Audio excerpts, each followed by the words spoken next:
अवधूत चिंतन श्री गुरुदेव दत्त. श्री स्वामी समर्थ. श्री स्वामी समर्थ.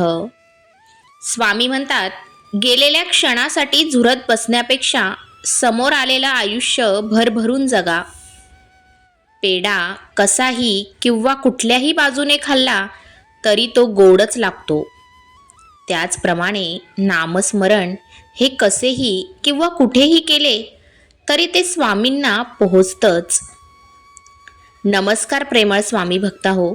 आज स्वामी तुमच्याशी संवाद साधण्याचा प्रयत्न करत आहे. स्वामी म्हणतात, तुमची पुढील 5 मिनिटे मला द्या आणि हा संदेश शेवटपर्यंत ऐका, अशी माझी आज्ञा आहे. असा चेहरा पाडून बसू नकोस. आता लवकरच तुझ्या जीवनामध्ये सुख, समृद्धी, ऐश्वर, आनंद भरून जाणार आहे. सर्व काही तुझ्या मनासारखे घडणार आहे. नवीन नोकरीच्या संधी मिळतील, पैशाचे मार्ग निर्माण होतील व तुझी आर्थिक परिस्थिती सुधारेल. मी तुझ्यासाठी योग्य ते नियोजन केले आहे. हा आशीर्वाद प्राप्त करून घेण्यासाठी माझ्यावर विश्वास असल्यास आत्ताच व्हिडिओला लाईक करून चॅनलला सबस्क्राईब करा, म्हणजे आशीर्वादाचे लाभ तुला मिळेल. माझ्या बाळा, जीवनात चांगले कर्म करत चल. चुकलेल्यांना मार्ग दाखव, अनाथांचा हात धर, भुकेल्यांना खाऊ घाल. मग बघ, मी तुला काहीही कमी पडू देणार नाही. तुझ्या चित्तामध्ये नेहमी माझे चिंतन असू दे. मग बघ, तुझे जीवन कसे सोपे होऊन जाते.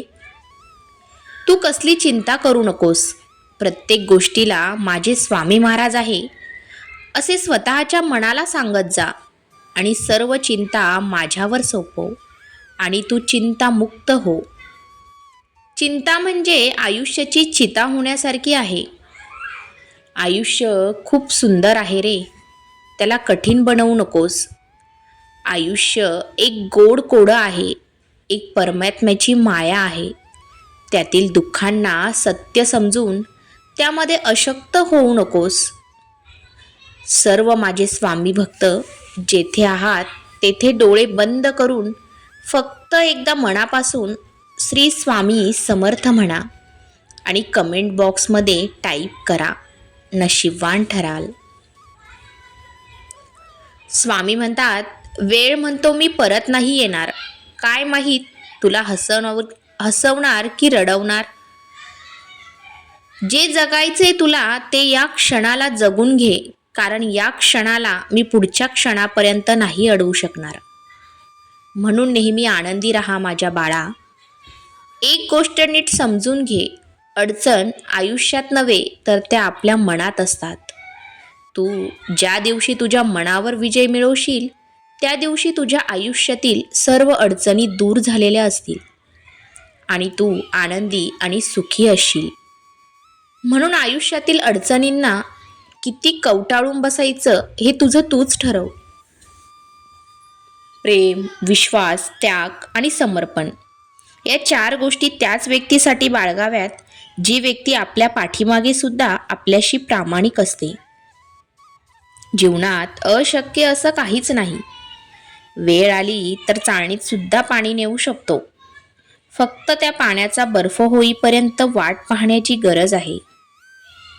बाळा, तुझ्या नशिबात पुढे काय वाढून ठेवलंय हे तुलाही माहीत नाही. पण माझे नामस्मरण करत राहा. देवाच्या सेवेमध्ये स्वतःला व्यस्त ठेव आणि स्वतःचे कर्म करत राहा. तुझ्या डोक्यावर माझा हात आहे आणि तुझ्या प्रयत्नांना माझी साथ आहे. त्यामुळे चिंता करणं थांबव. ज्याच्या डोक्यावर स्वामींचा हात असतो, साक्षात परब्रह्माचा हात असतो, त्याला घाबरण्याची मुळीच गरज नाही. तुमचा स्वामी शक्तीवर विश्वास असेल तर आत्ताच आपल्या व्हिडिओला ज्यांना गरज आहे त्यांना शेअर करा. तुमच्यासाठी नशिबाचे चांगले द्वार उघडले जातील. स्वामी म्हणतात, कमीपणा घेणारे कधीच लहान अथवा चुकीचे नसतात, कारण कमीपणा घेण्यासाठी खूप मोठे मन असावं लागतं. देवाच्या न्यायालयात साक्षीदारांची गरज नसते. तिथे सगळा हिशोब तुम्ही केलेल्या कर्माचाच होतो. म्हणून कर्म चांगलं करा. जर एखाद्याला त्रास देत असाल तर त्याची शिक्षा भोगण्याची तयारी पण ठेवा. अजूनही वेळ गेली नाही. माझ्या नामस्मरणाने आयुष्यातील संकट तर थांबणार नाही, कारण संकट हा जीवनाचा एक भाग आहे. पण माझे नामस्मरण, नित्य चिंतन, माझ्यावरचा विश्वास तुझे संकट एवढे हलके करतील की संकटे तुला फुलासारखी जाणवतील. त्या संकटातही एक स्मित हास्य तुझ्या ओठावरती असेल. तेव्हा समजून जा की मुळात तू जीवनाचं सार समजून गेला आहेस. वेळेला नक्कीच महत्त्व द्या, पण जेथे तुम्हाला महत्त्व नाही तेथे वेळ वाया घालू नका. अरे, रुद्राक्ष असो किंवा माणूस, खूप कठीण आहे एकमुखी भेटणं. तुम्ही सहमत असाल तर होय, बरोबर आहे असं टाईप करून तुमची सहमती दर्शवा. जीवनातील कोणत्याही दिवसाला दोष देऊ नका, कारण उत्तम दिवस आठवणी देतात, चांगले दिवस आनंद देतात, वाईट दिवस अनुभव देतात, तर अत्यंत वाईट दिवस आपल्याला शिकवण देतात. माझ्या प्रेमळ बाळा, एक गोष्ट लक्षात ठेव. आयुष्यात वाईट प्रसंगात सर्वजण साथ सोडतील. एक ना एक दिवस ज्याला तुम्ही आपलं समजत आहात ते सोडून जातील. पण मी माझ्या बालकांची साथ कधीच सोडत नाही, हे तुला एक ना एक दिवस नक्कीच पटेल. पण जेव्हा पटेल त्याआधी तू स्वतःला जागृत कर आणि कुठल्याही नात्यांमध्ये, संसारामध्ये गुंतून राहू नकोस. कारण तू जे डोळ्याने पाहतो आहेस ते मुळात अस्तित्वात नाहीच आहे. ही फक्त परमेश्वराची रचलेली माया आहे. विश्वास ठेव, हेही दिवस सरतील. विश्वास ठेव, तू एकटा नाहीस, मी तुझ्या सोबत आहे. देव आहे की नाही हे शोधत बसण्याचा प्रयत्न करण्यापेक्षा आपण माणूस आहोत की नाही हे शोधण्याचा प्रयत्न करा. देव कधीच कुणाचं वाईट करत नाही. हे जितकं सत्य आहे तितकंच सत्य हेही आहे की दुसऱ्याचं वाईट करणाऱ्याला व्याजासकट वसूल केल्याशिवाय स्वामी सोडत नाही. ज्यांनी तुम्हाला विनाकारण त्रास दिला तेच तुमचा ध्यास घेतील. जे तुम्हाला कडवे बोलत होते तेच तुमचे गोडवे गातील. जे तुमची निंदा करत होते तेच तुमची स्तुती करतील. स्वामींचे बोट सोडू नका, सोन्याचे दिवस नक्कीच येतील. नाशवंत हा देह एक ना एक दिवस नाहीसा होईल. काय कमावले, काय जमवले, कधीतरी मातीमोल होईल.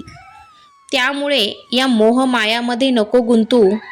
आवडीने आणि प्रेमाने मुखी घे स्वामींचे नाव.